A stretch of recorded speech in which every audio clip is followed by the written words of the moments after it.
Hi everyone, today we're going to be talking about the craft of writing again, and this time we're going to be talking about using rhythm as a character tag in dialogue. Now if you remember what a tag was from the last episode, it's how the writer indicates who is speaking at any given time. And we talked about direct tags like Nathan said, and indirect action tags like Susan picked up the pickaxe.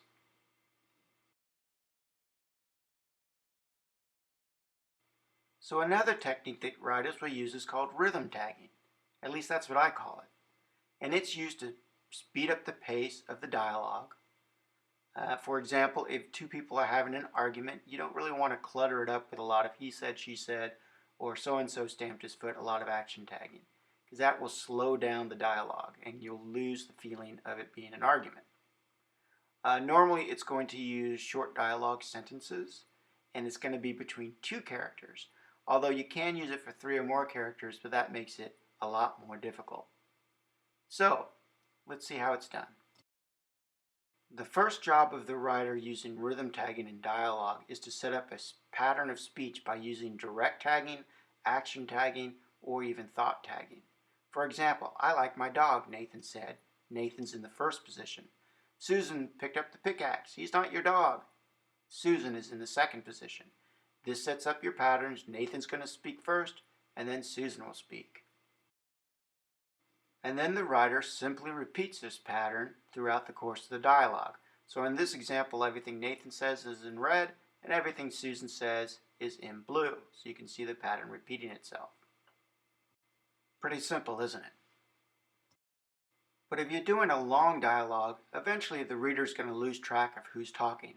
So you're going to have to reestablish it in the course of the dialogue. And there's a couple of ways of doing that. Now, you could just use a direct tag or an action tag, but let's say that you're not prepared to slow down the pace of the dialogue yet. Well, then what's a subtle way of reestablishing that speech pattern? In this example, I set up the speaking pattern in the first two sentences. Nathan said, which is in red, and Susan picked up the pickaxe. So you know Nathan's going to speak first, followed by Susan. But if you go all the way down to the first arrow on the left, this is how you can subtly reinforce the pattern.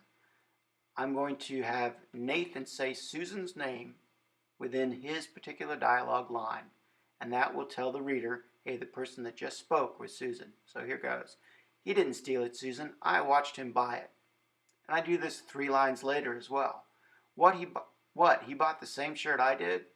You find them all over. You're such an idiot, Nathan. That's a girl's shirt. And this is how you can subtly reinforce your speaking patterns without going back to a direct tag or an action tag, and you can keep your conversation fluid. Can you use this technique with 3 different characters speaking? Yes, you can, but it's much more difficult. So let's take a look at an example of how this might be done. The first task you have as the writer is to tell people who is in the scene. So in this example, in the first line, it says Susan picked up the pickaxe and swung it at Nathan and Fred. So you know Susan is there, Nathan is there, and Fred is there.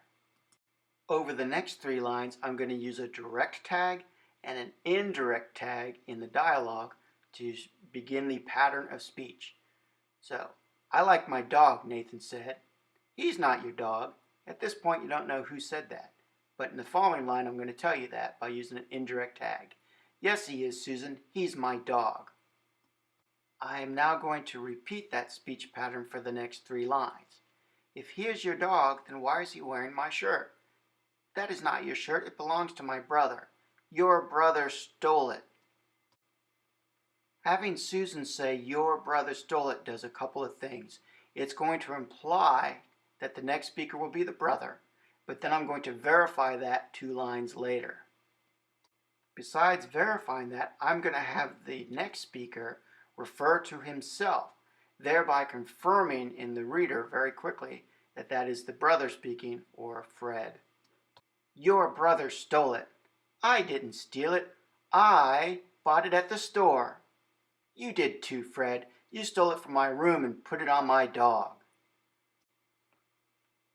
So you can use this technique for 3 or more speakers, but it takes a lot more planning on the part of writing this dialogue sequence. There are a lot of places you can go to find great examples of this type of rhythm tagging, but Hemingway is probably one of the best at it. He loved using this style, and he'll go on for pages without tagging people directly. And you can also go, I liked reading the Wooster and Jeeves stories by Pelham Wodehouse, if I pronounced his name correctly. He uses it a lot for quick, rapid joke telling between his two main characters, and he does so very effectively. I'm sure you will find a lot of examples of rhythm tagging with your favorite author, and next time you're reading one of their works, you'll go, now I know why he's doing this. He's controlling the pacing or the tempo of the story, and he's allowing me to bring in all of my imagination into the scene. And if you're a writer, you've got another tool in your tool bag that helps you control those things, pacing and fluidity. Thank you for stopping by today. Enjoy your day, and we'll see you next time.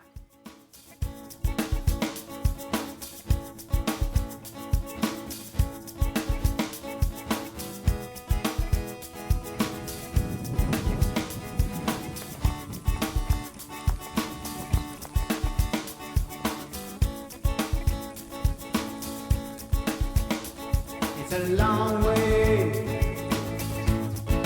that you have to go, but if you have to go, then you're on your way. It's a sad day when you're leaving home, but if you're on that road, you've got to find your own.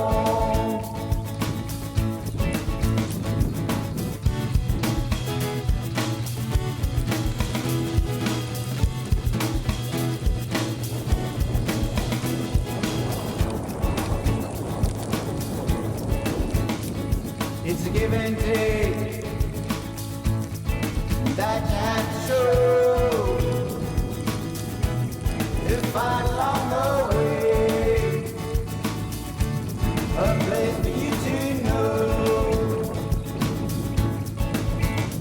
It's a slow down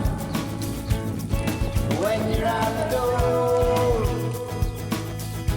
but in every town you stay, it just leads you on your way.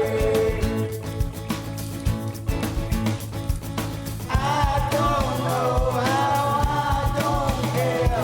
The road's for going anywhere.